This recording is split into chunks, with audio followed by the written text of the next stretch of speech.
will take place. Again, easier to see on example. So each RDD we can create from a Spark context by reading files or just directly from a list. Also, we can retrieve data from external data sources like every JDBC connection, NoSQL databases like Cassandra, HBase, Hive, JSON files, different compressed formats, etc. So we'll have the option to explore some of these data sources also in a minute. Then we apply transformations on the data. The interesting thing about the transformations is that actually transformations are lazy. This means that when we specify transformation, it's not executed immediately. It's executed later when another type of operation called action is requested. So actions actually are operations that return value to the driver program. And transformations, they just create another RDD from the RDD. And another operation is we can save the data from the RDD. We can save as text file, as sequence file. We can save to database and many other options.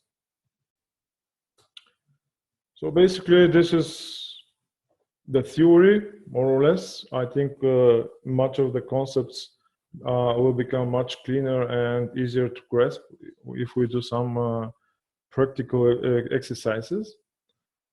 The environment that I use for this exercise is I downloaded Cloudera Quick Start virtual machine, and I run it in a virtual box on Windows, because Python version in Cloudera is a little bit ancient.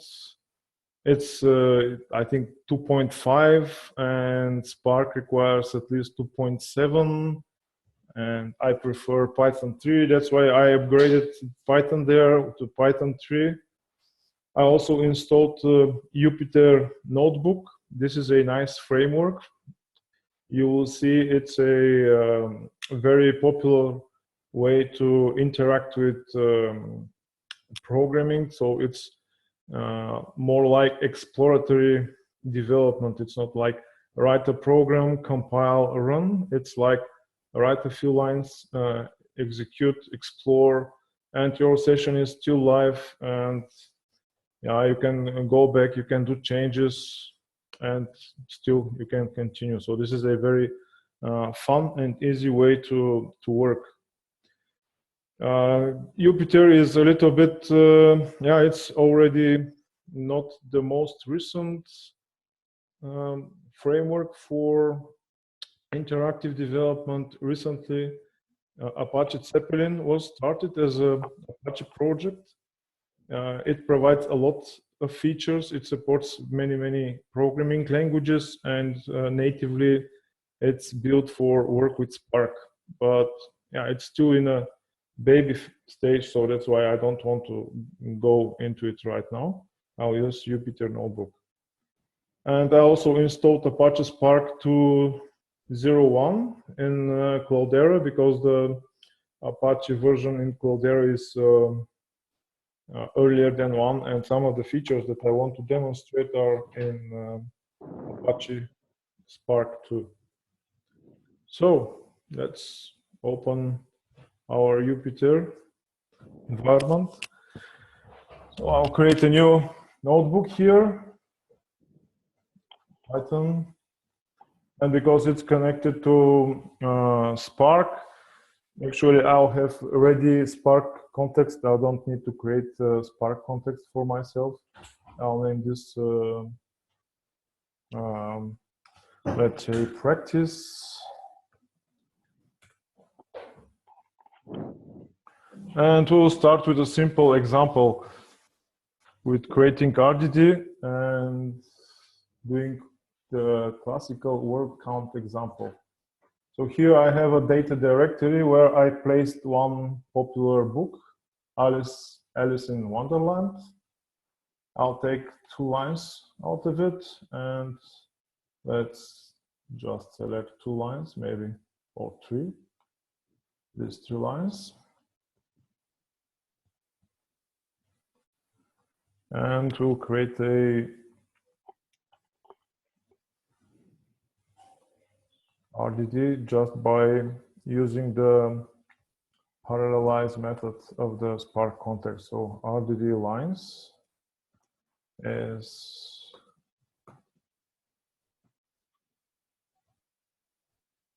okay. We have the lines here.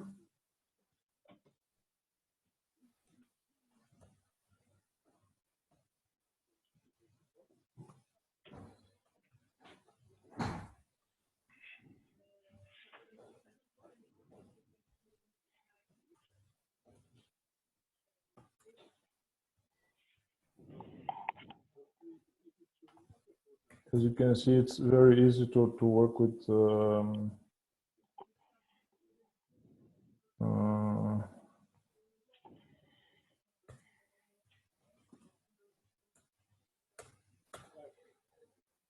Jupyter. It also has code completion, a lot of documentation. You can see, for example, what are the arguments of a method.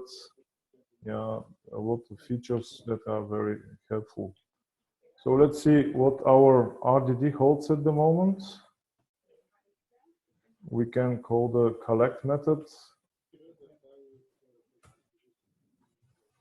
And now you see it was executed. It took some time to execute. So when we said parallelize, actually nothing was executed. It's lazy.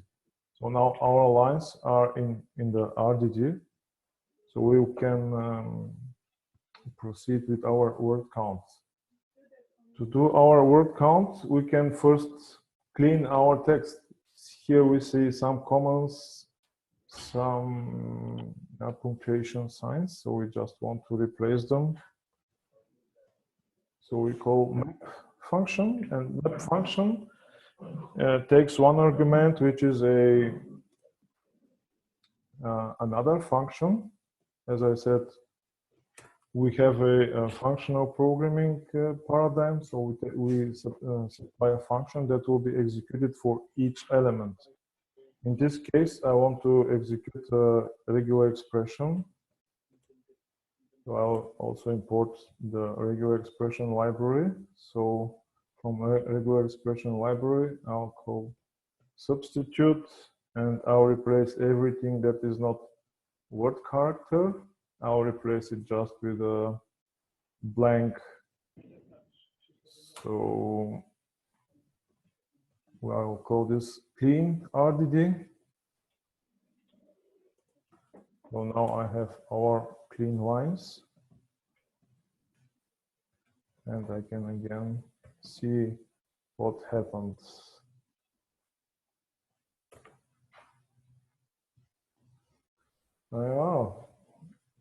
What I see here is we have uppercase, lowercase, so maybe it's a good point to do also substitution of lowercase to everything. So if we execute, everything now is with lowercase. Now we want to split everything in words. So now we can say to create another RDD from our lines RDD, words. This time we'll call flat map function. The difference between flat map and map is that flat map calls the supplied function for every element, but is also taking the result. So you can actually produce multiple rows from one single row in the input. So here we just split. And yeah, it's not flat, it's flat. If we check our RDD with the words,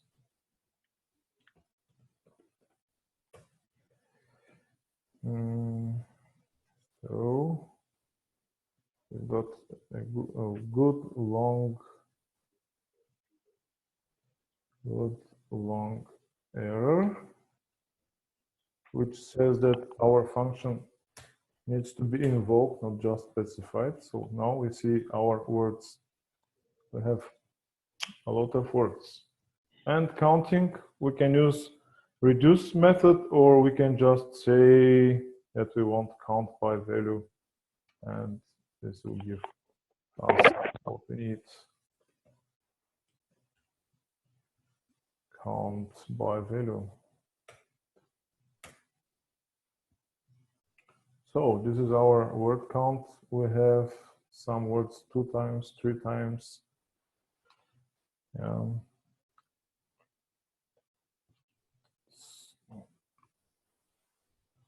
If we want to sort this result, maybe it's a good idea to just save the result. Here you just say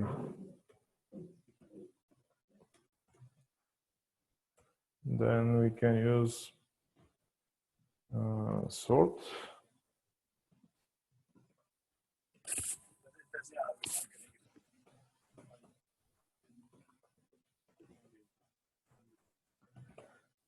We provide a function that returns the key.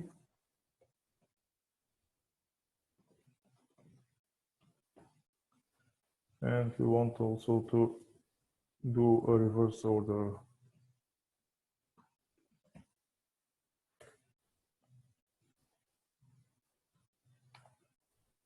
This is 1. And sorted counts. Let's take first 5 results. So the most popular is ID, down would be. Okay. Okay, next example is basically the same thing, but this time we can read the whole file, and we can do this a little bit faster. So read the whole file.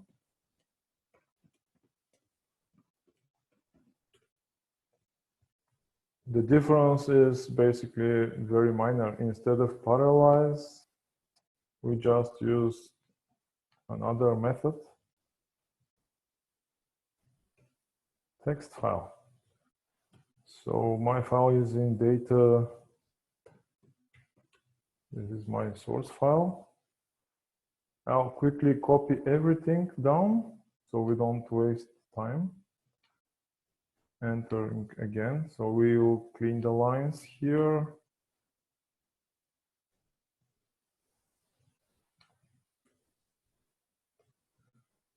By removing all the punctuations, all the characters that are not word characters, like letters. Here we split into words, and the last is we count. We sort them, and display the top 5 results. So we can run this, and voila.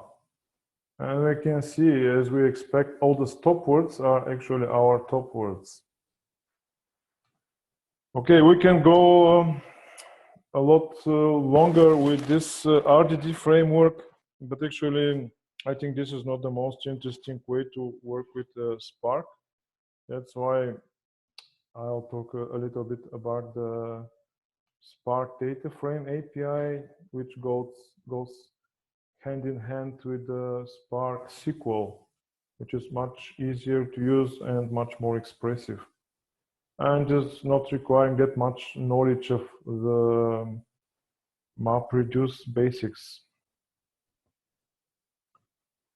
So in this example, actually, I want to demonstrate how we can read a JSON file and do some interesting operations on the JSON file. And my JSON file actually is not only sitting in the file system. I'll actually take my JSON file from Hadoop. I already have it stored there. I'll show you in a second. So first, my files are located in Hadoop. This is the URL of the datasets.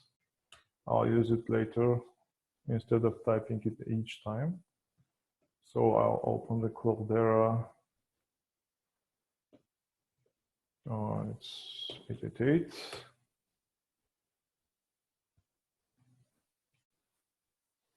Okay.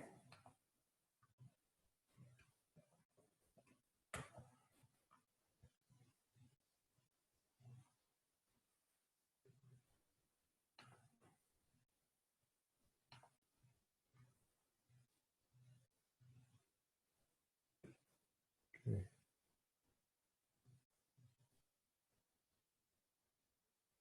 Yeah, it might take some time because I'm starting this for the first time today, and it needs time to start it.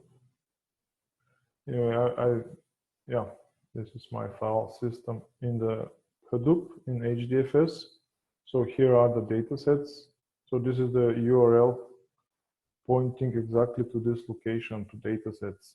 So here I put the same Alice in Wonderland. I also put some other datasets which we will use later. And this is my JSON file, which holds United States zips codes and which city it applies to, location, geographical location, population of the zip of the, how many people are living in this zip code location and which state it is in. So I'm first creating a data frame from the JSON file.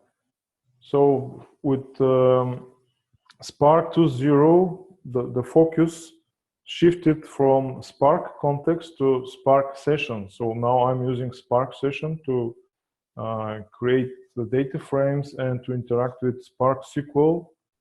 Spark session uses context behind the scenes, but the new kit on the block, the new central object starting from Spark 2 is Spark session. So here we can read JSON datasets, and here is my zips JSON. Let's see what we have from the datasets. What we have in the zips data frame. Let's check the first 5 records. Yeah, again, when we run this for the first time, it takes some time because Spark session creates a lot of session. This is a heavyweight object. It's created lazily for the first time right now. And it creates metadata storage on the local file system and a lot of other things behind the scenes. So when we run it for the first time, it might take a while because I cleared everything before we started. Actually, it will take some time. Now it's done, and we can execute our data frame and see what is the content. So as you see, reading a JSON is just a type read JSON, and that's it. It's loaded like a table data frame in the memory. So let's say we want to do some exploratory analysis, the population. Yeah? Hang on for a second. It could be that we're getting disconnected. If that is the case, just reconnect to the meeting, please. Okay. In a minute or so. All right? Okay. Yeah. All right. Okay. So we can do some exploratory statistics here on the populations if we just say describe. And because describe returns also data frame, we just need to call the show method here.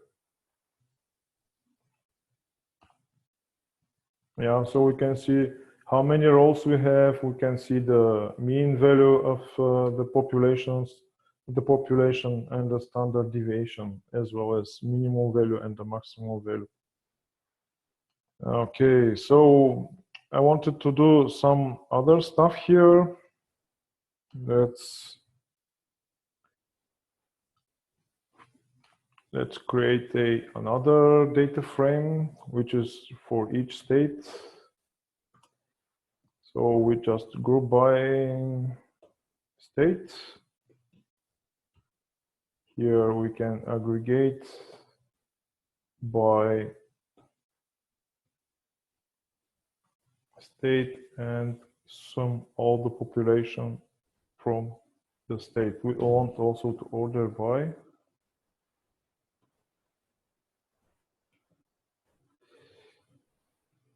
And this SF that I'm calling here, this is a Spark functions library. I have to import it here. Yeah.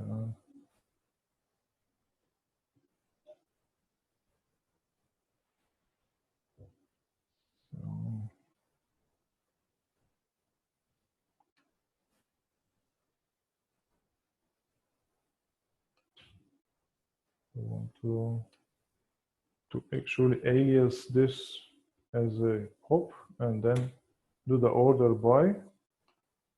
And yeah, now we have our states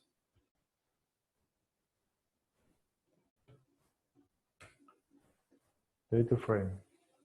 And as you see, it is executed when we actually want to collect the data. It's again lazy operation. So yeah, this is, we can see now the population by state.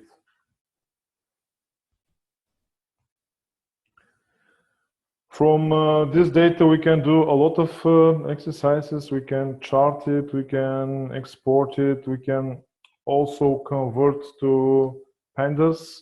Pandas is a popular framework for statistical and data science processing. So we can just say data frame state to pandas.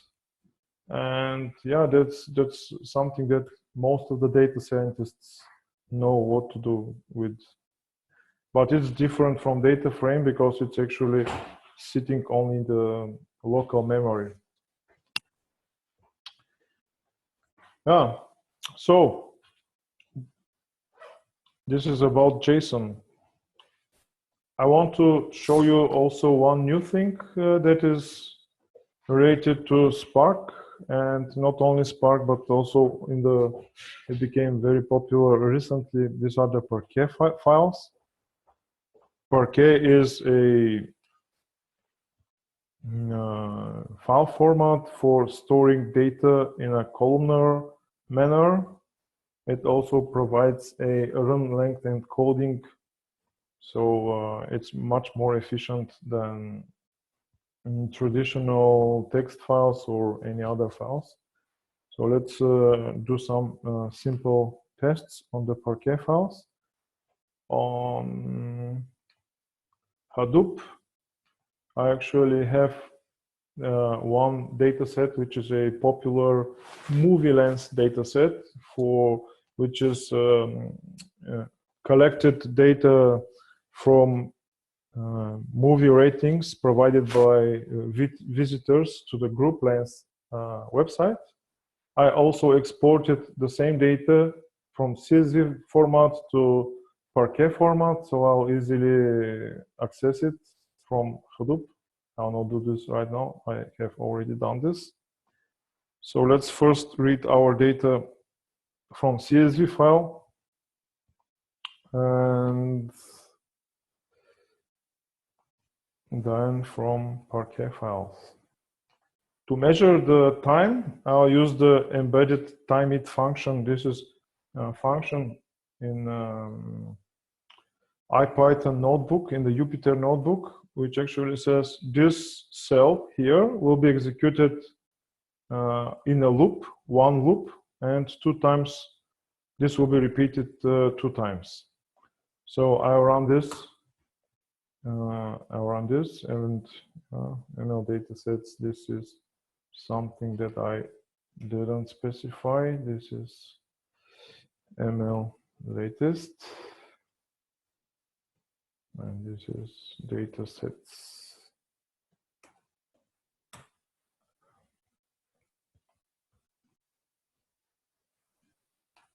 So this will take time because this is the slowest format. This is the CSV file, and once it finishes, I'll trigger the same, but reading the Parquet format.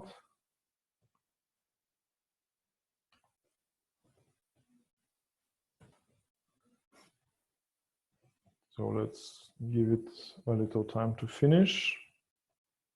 Meanwhile, I'll use probably ML datasets in the future. So you can see while we are waiting, actually, we can continue our work as well. We don't need to wait.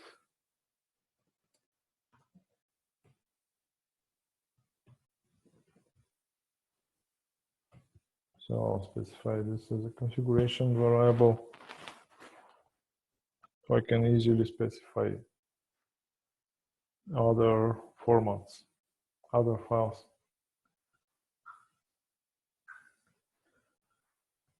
Okay, so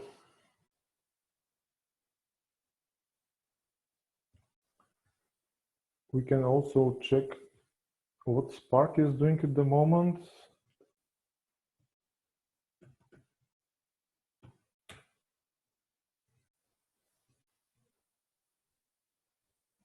Spark has a web interface. Every application, when it runs, it has a web interface where we can see the jobs. So right now we have one active job. This is what is running at the moment. As you see, it ran for 21 seconds.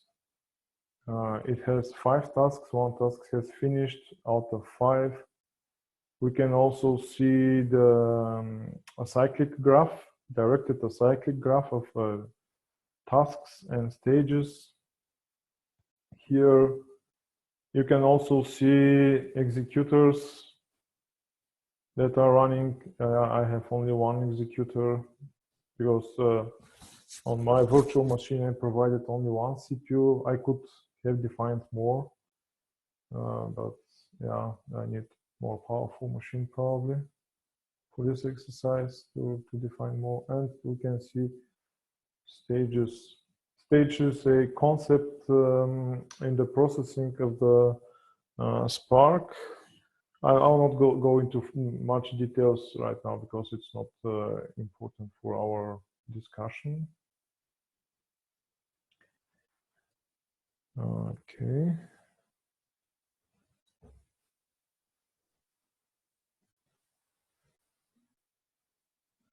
I should have probably set this only to 1 to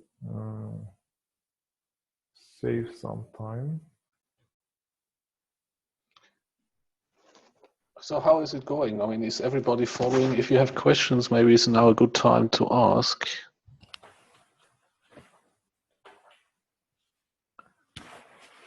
Yeah, actually, we can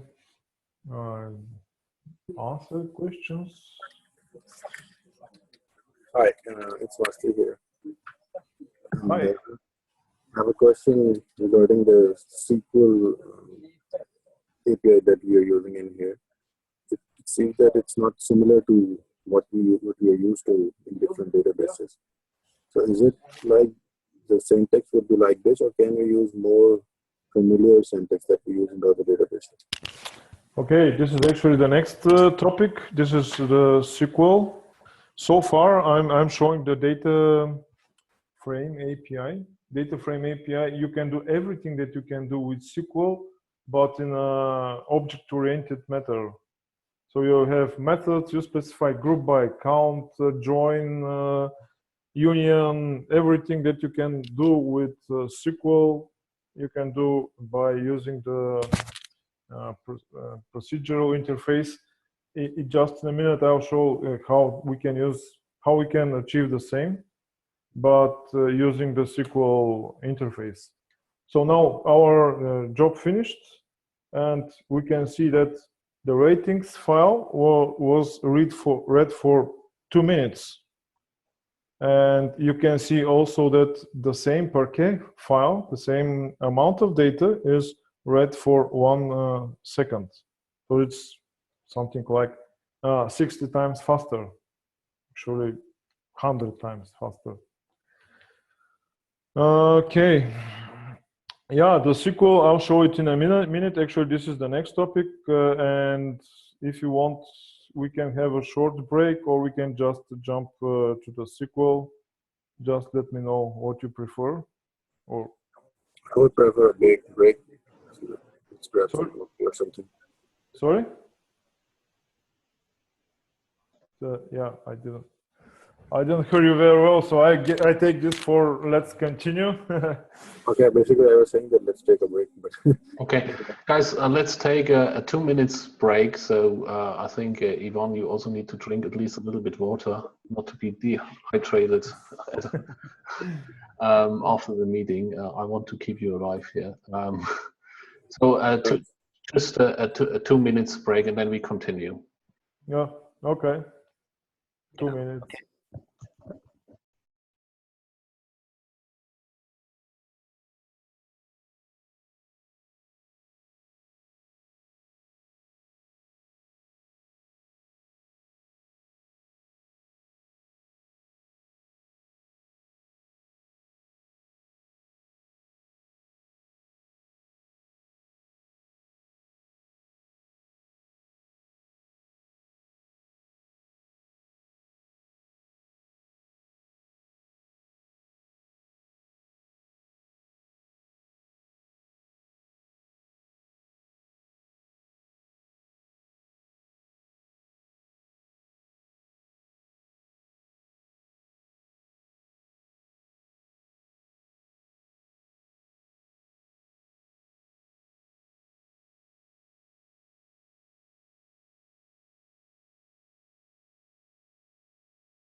So, is everybody back? Ivan?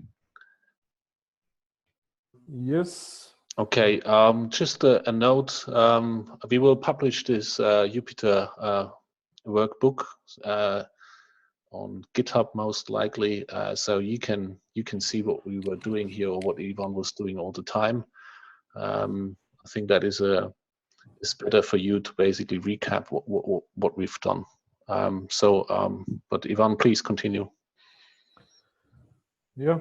So let's start exploring SparkSQL interface. I think this is probably the most interesting topic. SparkSQL. And for this, I'll actually create data frames from all the data files that are in the MovieLens database. So I'll use the Parquet format. Here we have 5 files. I'll actually create data frames out of all of them. And yeah, this is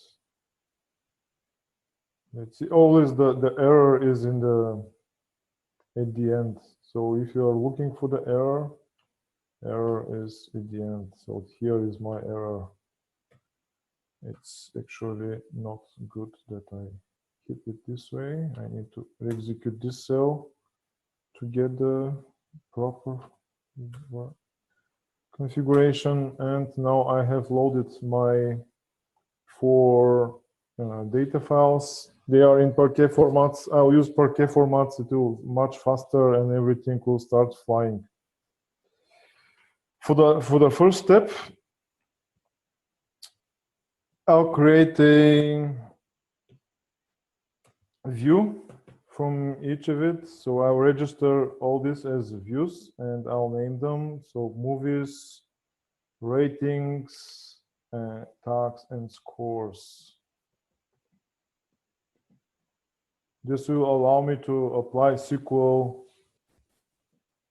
to all of them.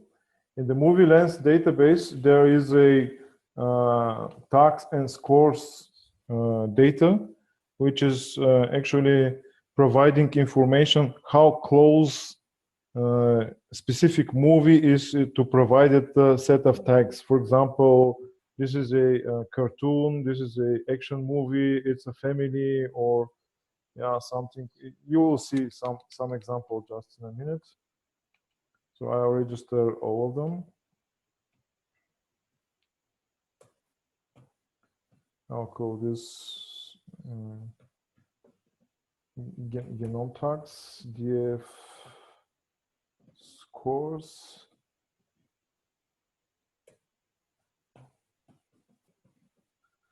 Okay, so now I have registered them and I can use them in pure SQL.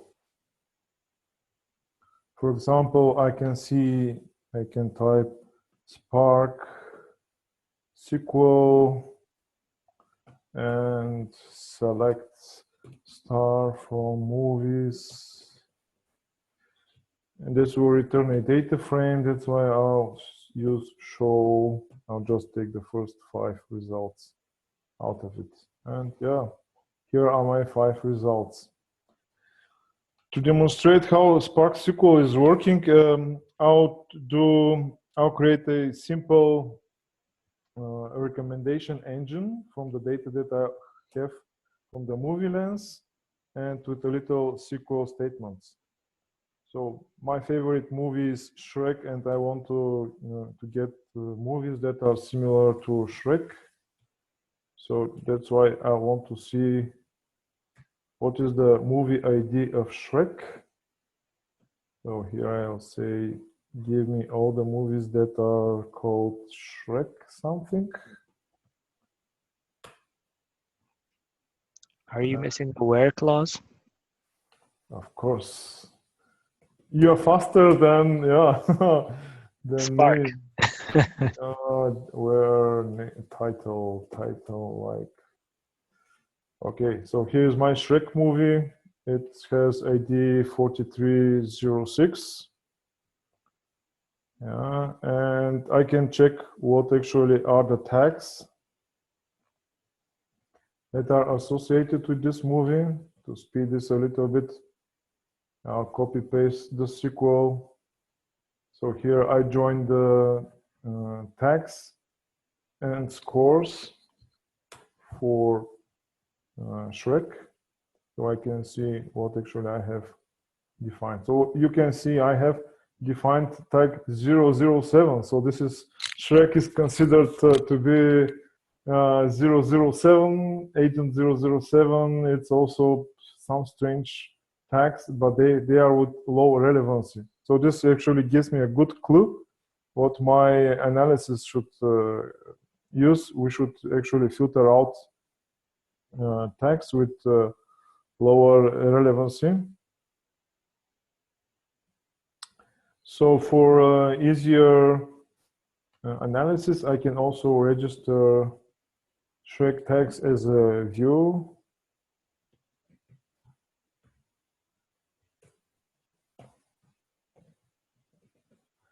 Shrek tags. One useful thing here I want to show you is Actually, we can see the execution plan, how Spark is going to execute it. And yeah, you can see we have scan of the data set. We can scan of the other data set of the genome tags. And then we have the join. We have filter because we specified the movie, and we have a hash join. If we have a more complex SQL, it will produce much more outputs.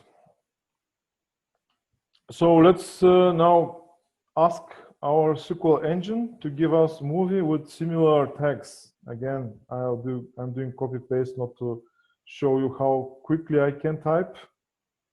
So what I'm doing here is I take all the scores and join with the Shrek text that I just created, so I can get all the similar scores on the same tags. I filter here only tags with high relevance, and in the results also I get only tags with high relevance. So this is my relevant tags result. I can pick to see some results here.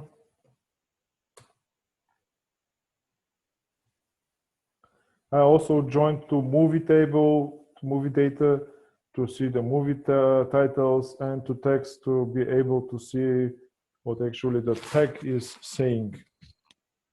It's just in case I'm interested, of course. But as you can see, our engine is providing pretty good results.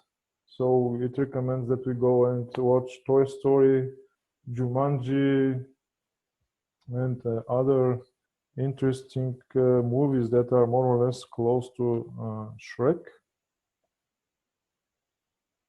Okay, and again, we can want to see how this will be executed because it will be different. Explain. So you see how complex execution plan we have.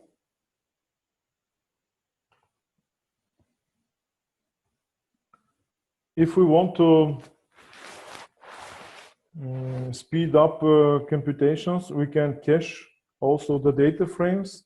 So if this data frame is used multiple times, instead of asking Spark to execute it every time, we can just cache it, and it will be kept in the memory. So it will not be executed because it's a huge execution plan. It's fast because the Parquet format is very efficient, but this is not always the case. So SparkSQL is a good thing. Spark actually uses Hive behind the scenes and uses real database catalog. So we can actually explore the database catalog. We can list databases, and this is a method. Needs to be executed, and it returns data frame. So see here, you see we have one database. It's called the default database. We can also see what tables we have here defined. List tables. And we have 1, 2, 3, 4, 5 tables. All these tables are temporary because actually they are views. They are not real tables. And if we want, we could actually materialize our table, our results. For example, this relevant tags, we can materialize them into a physical table. So first, let's register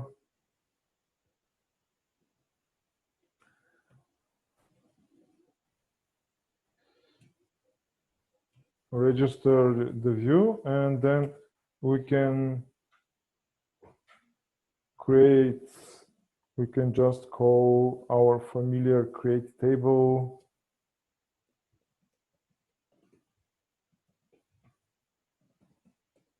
As select star from relevant.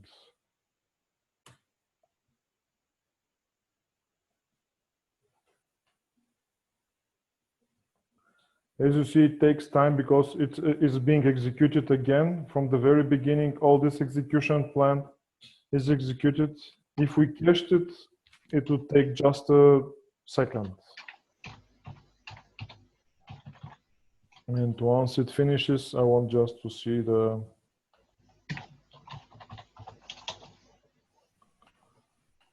result, what tables are defined. Because this will be a different table, this will be a physical table, and it's stored in the file system as a Hive table. So here is my physical table. It's not temporary. So relevant movies. Next time I start Spark, it will still be there. It will not disappear. Yeah, so I think this was pretty much enough for the SparkSQL. There are a lot of things that we can do with SparkSQL, but for this short time, I think that's enough. One thing that is also interesting topic. This is the real time. Real time is a very modern and important aspect of data processing. I'll show you just how easy it is to create a real-time applications, real-time data processing application using Spark. I'll simulate a data queue. We can use everything. We can use Kafka or another data queue, but in this case, I'll use a command line netcat utility to broadcast lines from the Alice from Wonderland book. So let's create our netcast server. So this is probably our last exercise. So here is my commands window. Here I'll use the netcat.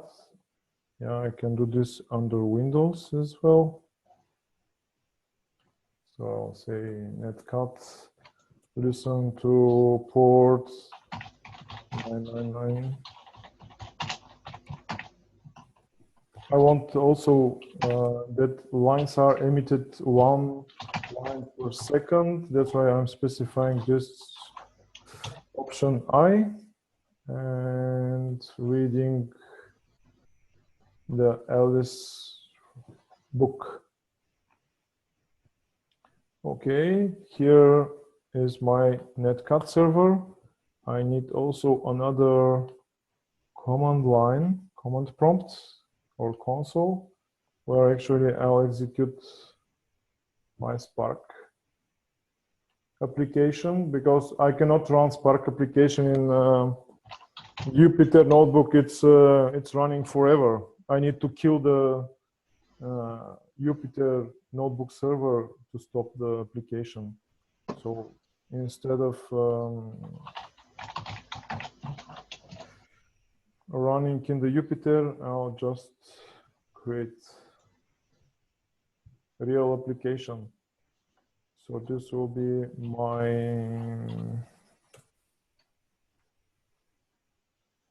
word count stream Python application.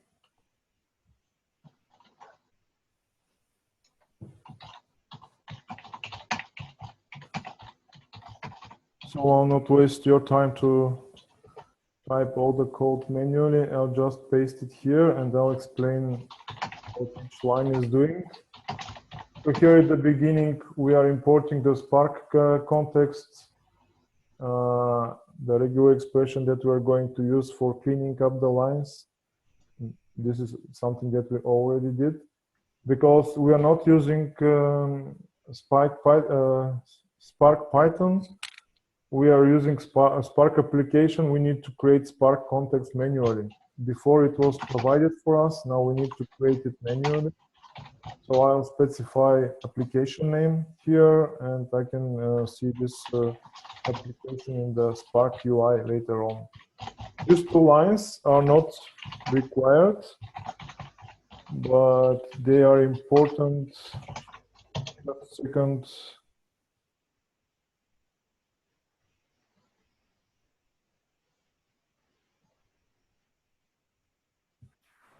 So these two lines, they are not required, but because the logging in the console is very, there's a lot of log entries going in the console. That's why I specified only error messages to be displayed in the console. So I can see only the information that is relevant to me. Here I create streaming context, which is another abstraction. Streaming context is used for streaming applications. Before actually going into this, I'll explain a little bit how the streaming is working. The core concept in the Apache Spark streaming is the so-called dstream. So data is retrieved from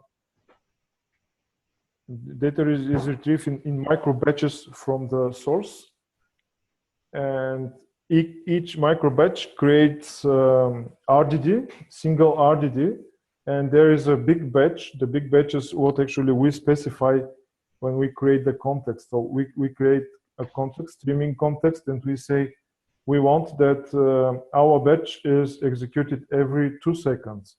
So every 2 seconds, all the micro batch RDDs are combined into a single dstream. And this dstream is later on returned to the application, and application can work with it as it is a RDD. So the abstraction is working very close the same way as RDD.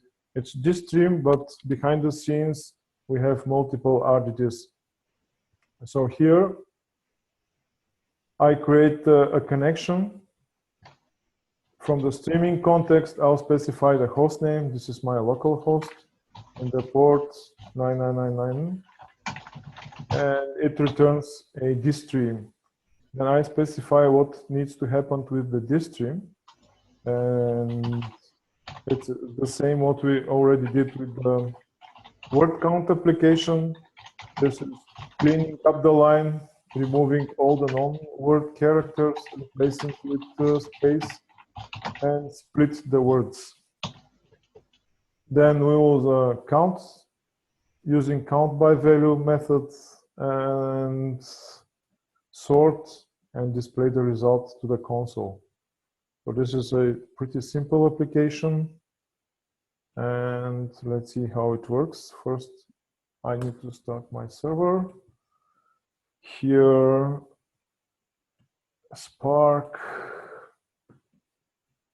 I have a small batch file that sets my path, and Spark submit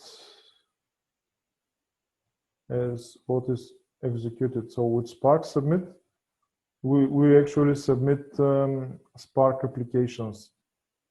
So Spark submit, here I need to specify the master. We will be running in a local mode, so I'll specify Spark submit master and use all the cores that are available. And this is my word count stream application. So as you see, there are a lot of logging messages coming, and I just suppressed them by the 2 lines that I was trying to explain why they are needed. These 2 messages these messages here show that the UI cannot be bound to these ports. It's okay because I use them for some other purposes. So the UI is available on port 4044. So let's check this here. Localhost 4044. So here we can see the details about our Spark application. And here we have new tab, which is the streaming, where we can see some information about the streaming data. So let's see what's happened. Yeah, it's not very fast. One of the reasons that this is not very fast is because I run this on a single machine, and we have a lot of RDDs in each disk stream. Each disk stream is created by default every 200 milliseconds. So for 2 seconds, we have 100 disk streams, which means something like 100 tasks are run. But now my first batch is finished, so I can see the results. So this is, yeah, my application is reading every 2 seconds and calculating the counts in the lines that are received during these 2 seconds.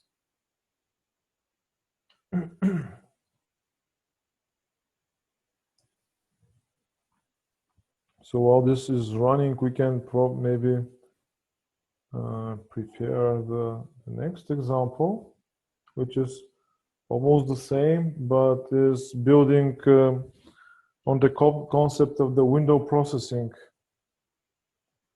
So we can see. Ivan, one question here for me. Yeah, yeah. Say it's like 200 milliseconds now that time window. Oh no, the time window was 2 seconds. Could it be also a more logical definition rather than Let me explain.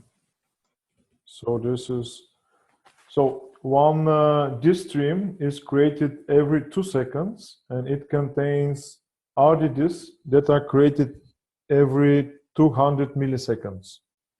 And this is a parameter that is configurable, but the default value is 200 milliseconds.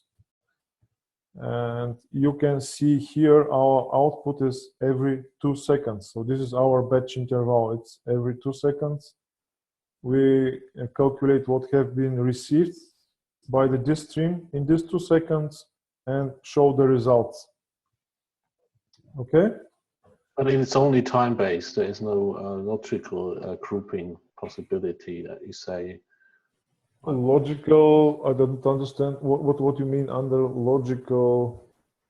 I want to read, for instance, as long as I can see adventures, for instance, the word. Yeah, but yeah, you can do this in the application. In the application, here you can specify filter. So here you can do filter, and you can see only the words that are interesting. So for example, here we can say words filter. Here we specify lambda x, and we return x equals, for example, Tim. So this will only count how much times Tim was mentioned. If this is a Twitter stream, you can see how popular you are. So when Tim comes, you will see your name came. Okay. Almost immediately. Okay, but it's still checking every 2 seconds, basically. You're checking every 2 seconds because you receive this information and it needs to be processed. Okay. But what happens after that is you can trigger some other action. So here's your logic you specified in the application. Okay. So you specify how big is the batch, for example, 2 seconds, and yeah. and what you want to do with it. You can filter it, or you can, yeah, actually one of the examples that I was considering was showing you a weblog and showing only if there are errors coming on the line, but it's a little bit complex parsing, so that's why I decided to skip it as an exercise here. Yeah, so now I want to show you how to modify this example so it can show us the word count that was, so this is a window function, window processing function that will give us a little bit different view. So now we are seeing which words were received during a batch interval, but I might want to see how actually this number changes over time. So I might want to see how much words were received in the past 5 minutes, and I want to see this every 10 seconds. So I can do processing every 10 seconds and check what words were received back into the interval of 5 minutes. So this is very easy to be achieved. I'll use the same application. I'll just do the modifications here because they are very simple. Here, instead of count by value, I'll use count by value and window. And I'll specify the window interval, window length, which is the amount of seconds that I want to process every time. And I'll specify the slide interval. I'll specify slide interval as 10. And 10 means that my window function will be executed every 10 seconds. And it will receive all the batches that are received in this 10-second interval. So here, I tried to explain a little bit how window processing works. So at the first execution of the window function, we receive 3 D streams, so 3 batches, because if we think this is a 3-second slide interval with 1-second batch interval, we will have exactly 3 batches every processing. In the next slice, when it comes after 3 seconds, the first D stream will be dropped and it will be moved by 1. And yeah, every time it will be moved so we can achieve this sliding effect. So here I wrote what is the relation between the different intervals. The window length should be multiplied, yeah, you can, divisible by the slide interval, and the same is with the slide interval and the batch interval. It's a little bit confusing from the first time, but it's very useful function. For example, you can have a weblog that you can parse bookings or searches that people do for hotels, and you can see the most popular hotels for the past 24 hours. And you can want to execute this every 60 minutes or 60 seconds. And yeah, you can just do this by specifying the counts by value and window, specifying how long is the window, 24 hours, and how often you want to see this. Okay, so another thing that I need to specify here, because window functions require checkpoints. Checkpoints are used for recovery if the system fails. Next time you start the application, it will continue from the checkpoints. Or you can specify also to restart. You can specify what to happen, but by default, it should restart. So I can just submit my new application here. So it's word count window.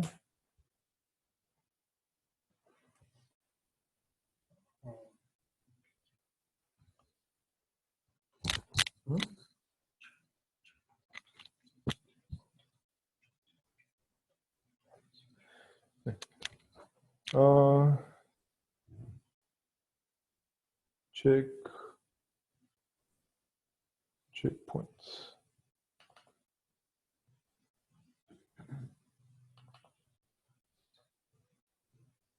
Just.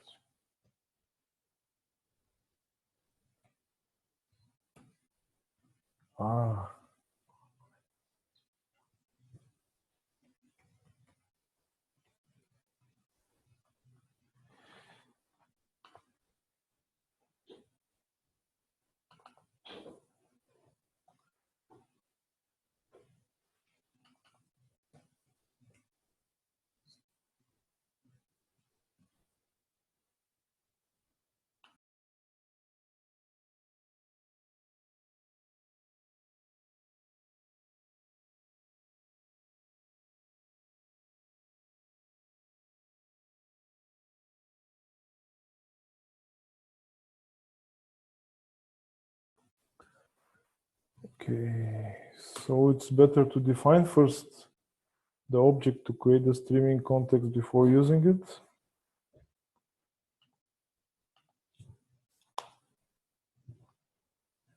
Okay, so we can start our application and see how it works over time.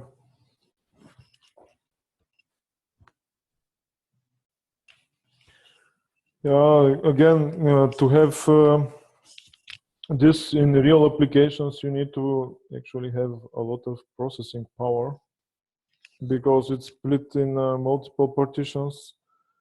Or you can think about how big the interval could be in the micro batches. So you optimize the number of partitions and keep it smaller. Yeah, here a lot of place for optimization.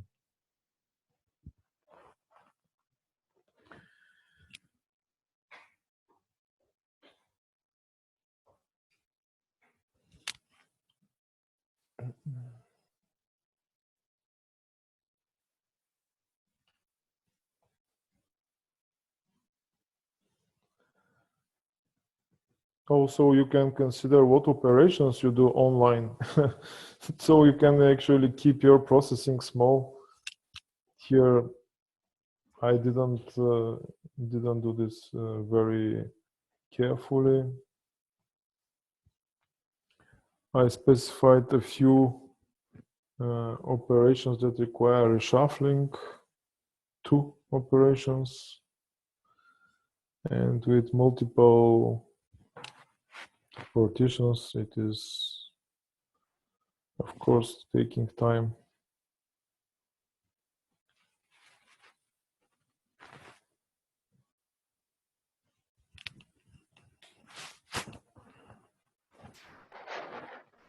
So how can you control the number of partitions that you run on, basically? What are the parameters that control it? So initially, when you load data, you can specify how many partitions you want to have.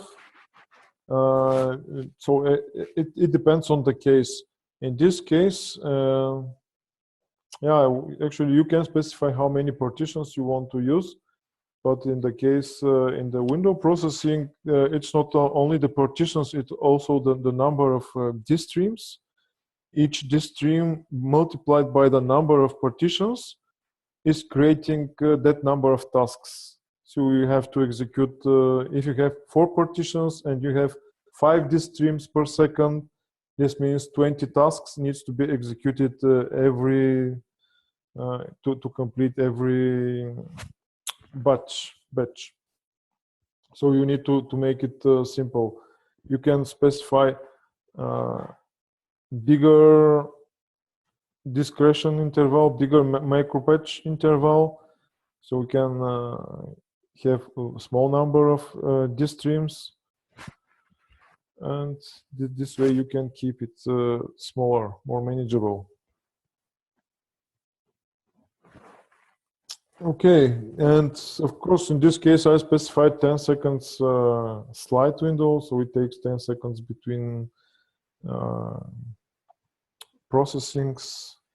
So we actually see the results every 10 seconds. Another way to control it here is to specify the batch interval also to be the same as the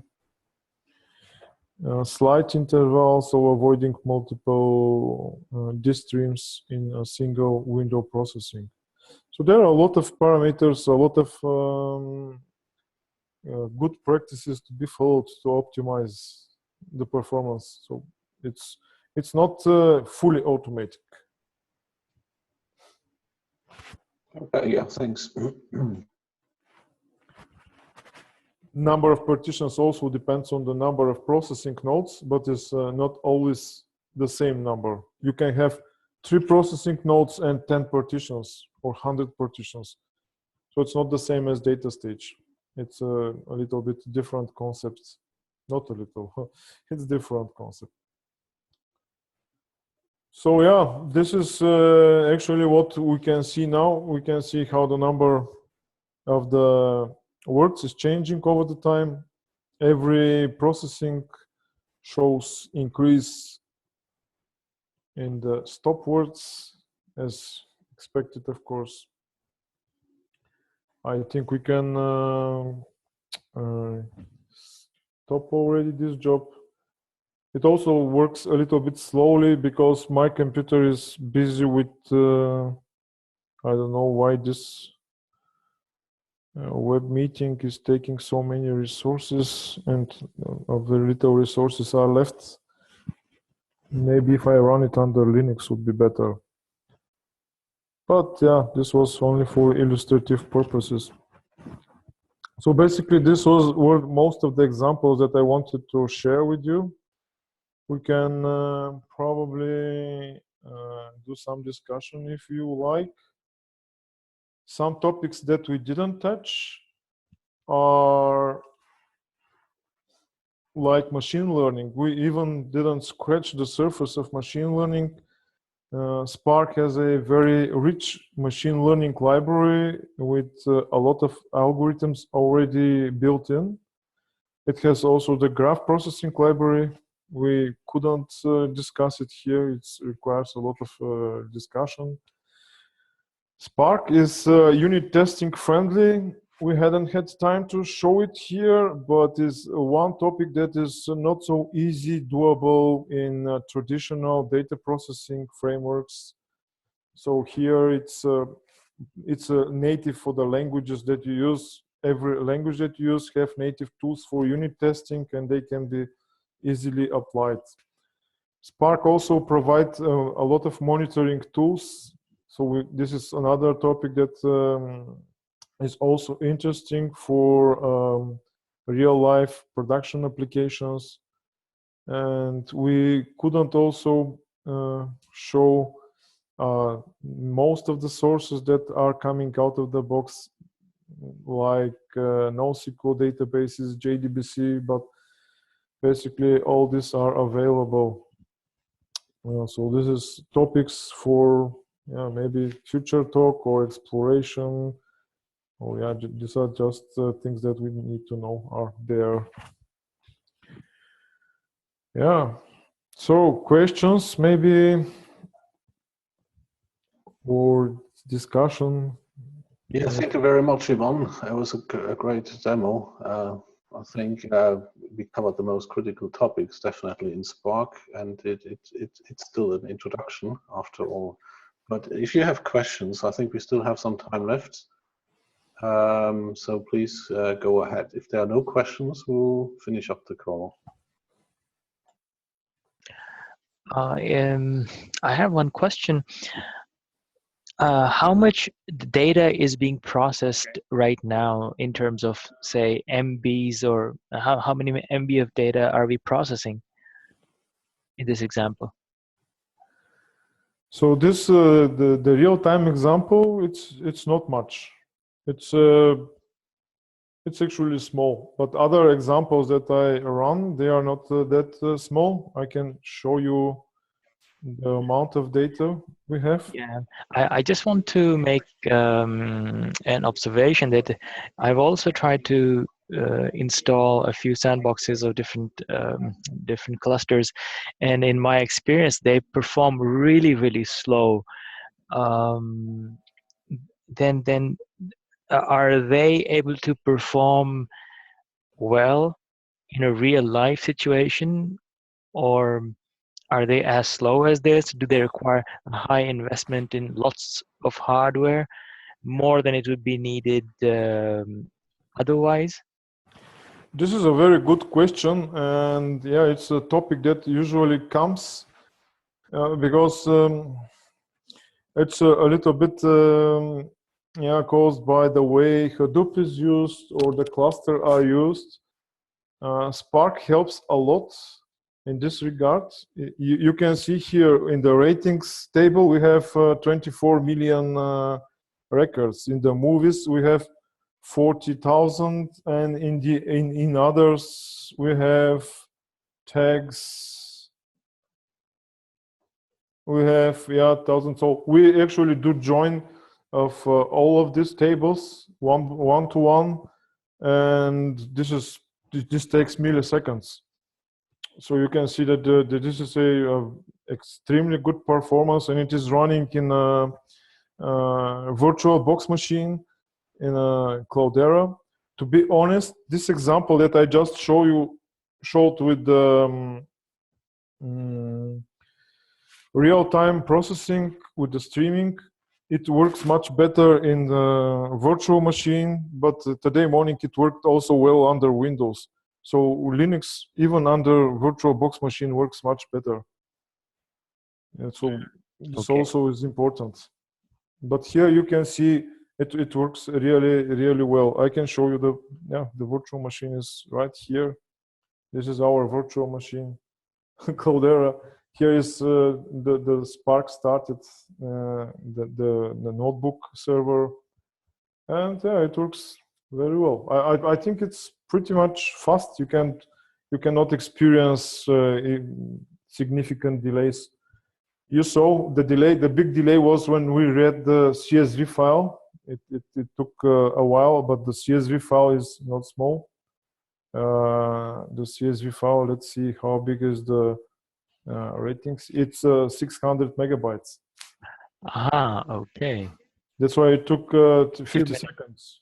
2 minutes actually. Yeah. Actually, today morning it took 40 seconds, but as I said, my machine was not busy with web meeting software. Mm-hmm. Yeah. Yeah. Okay. These are the CSV sizes. The sizes in the Parquet format are they are different because it also has compression here and length encoding compression, but it also has some overhead. So it's different. It's not easy to compare, but it's still a significant amount of data. It's still hundreds of megabytes. I think we can clearly say that physical optimization still plays a role, right? I mean, if the data lake architectures like just dump whatever you have, this is okay, but if you want to really do some sensible analysis on your data, I think you still need to do a physical optimization, converting that to a sensible physical format. Otherwise, you really kill also larger installations, I think, if many users are analyzing directly CSV files or so. Also Spark provides a lot of tools for optimization. So with Spark, the recent versions of Spark 2, we have explained, we have a lot of tools that help with physical optimization as well. So a lot of space for research, improvements, and skill building. This is a new skill. Mm-hmm. But it's been done a lot. Here we have automated optimizer, so it also tries to optimize the job and take the burden from the developer. you know, if you have to do all this stuff that we showed, even the simplest thing, the word count here in MapReduce, it's so tough, and the joins and all this stuff you cannot finish in years. What we did here, I'm sure if you do it in Java, it will take years, and the performance will be not better.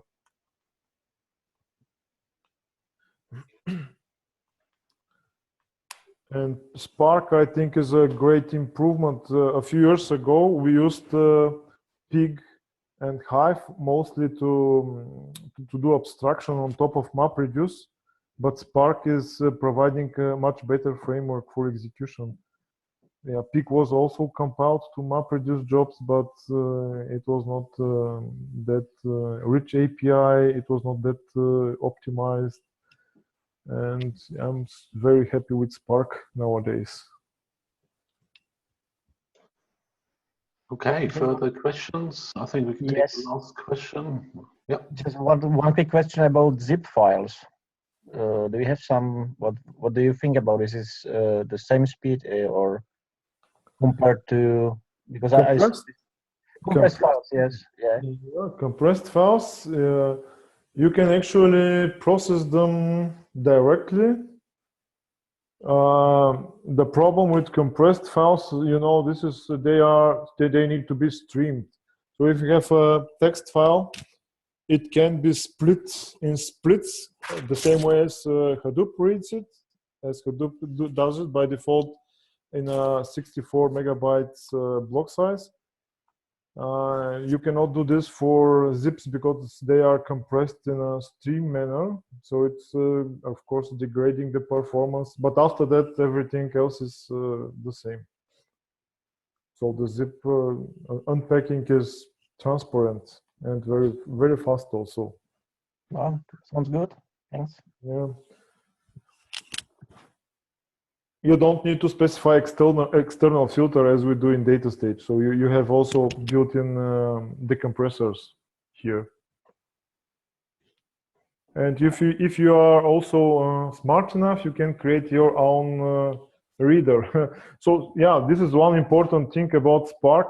Although it provides a lot of features, specific features like reading CSV files, JSON files, etc.